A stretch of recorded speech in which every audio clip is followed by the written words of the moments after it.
এই গার্মেন্টসে পুরোটা জায়গা এখন মুরগি পালা হবে। যদি এটা রেজাল্ট আপনার আর ক্রোনিয়াম যদি না থাকে, ক্যান্ডেল ক্যাট যদি না থাকে এবং অ্যান্টিবায়োটিক যদি মাংসে না থাকে, তাহলে আমরা এই পুরোনো জায়গায় এইভাবে করা হবে। মুরগি অলরেডি 1 কেজি চলে এসেছে, কিন্তু যে অ্যান্টিবায়োটিক মুক্ত মুরগি পালন করা যাবে। আমাদের এই মুরগি, আমাদের যদি মুরগিতে পাতলা পায়খানা হয়, তাহলে আমরা দিই কি অ্যান্ডোফক্সাসিন নাহলে সিপ্রোফক্সাসিন নাকি, এইগুলো আমরা দিই।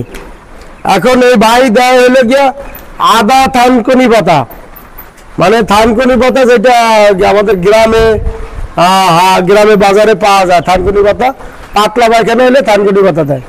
এবং মুরগির যদি কোনো রকম ঠান্ডা কাশি হয়, তাহলে দেয় আদা রসুন বাটা। এই আদা রসুন বাটা মুরগিরে পানির সাথে মিক্সার করে দেয়। আর ফিডটা কিন্তু পুরো ম্যাশ, এই পাউডার খাবার। এবং এই মুরগিটা আপনার অ্যান্টিবায়োটিক মুক্ত পালন করতেছে। আমার বিষয়টা ভালো লাগছে অনেক, তারপর আমি তুলে ধরার জন্য আসছি। মেডিসিন সবকিছু আমি দিছি। এখন এইখানে আরো একটা বিষয় আছে, যারা মুরগির ফার্ম করে লস খেয়েছে, এই অ্যান্টিবায়োটিক আমরা আরো অন্যভাবেও করতে পারি। এটার খরচ কিন্তু 3200 টাকা পড়ে বস্তা, খরচ কিন্তু কম পড়ে না। আর ফার্মেন্টেশনের মাধ্যমে যদি করি 30 কেজি ফিড আর হচ্ছে 20 কেজি ফার্মেন্টেশন ব্রয়লার মুরগির খরচ পড়ে কত ভাই? 2500 টাকা পড়ে, 25-2600 এরকম, 25-2600 টাকা পড়ে, তাই না?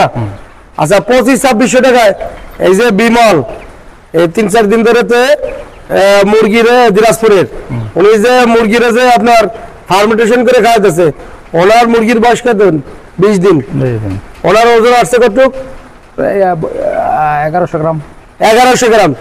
কমাউস করে জানাবেন 20 দিনে কারো 1100 গ্রাম আছে কিনা, অর্থাৎ দিনের চেয়ে 100 গ্রাম বেশি, তাই না? কারো 21 দিনে 1100 গ্রাম ইউটিউবের ভিডিওতে আমরা এখন পর্যন্ত দেখি না। ফার্মেন্টেশনের মাধ্যমে 200 গ্রাম 100 গ্রাম ওজন বেশি আসে। এখন উদ্ঘাটন এটা করেই ছাড়বে। এটা এক ধরনের প্রিবায়োটিক প্রোবায়োটিক অনুবীজ কোষ তৈরি করে পেটের ভিতরে। আপনার যে কোষটার দ্বারা আপনার হিট স্ট্রোক হয় না বা গাম্বুরা রানীক্ষেত এই সমস্ত রোগ কম হয়। অ্যান্টিবায়োটিক দিয়ে তো আমরা শেষ করে দিই।